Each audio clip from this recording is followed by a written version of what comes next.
And so that's why having a mastermind is very key to helping you achieve more success in your life.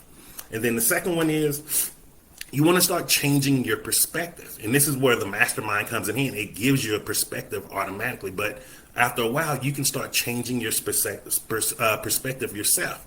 Because there's always things, opportunities that come across our way. But we may not have the right perspective to understand how that opportunity could benefit us. And so just to show you which example of that is, like I tell you, like I've been doing investments for about a year now. And one of the investments that I do, I share with some people that I know. And some of them, when I shared it with them, and it was a very, very, very affordable buy-in the beginning.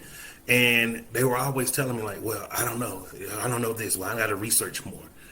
We have to start realizing we only know what we've been taught.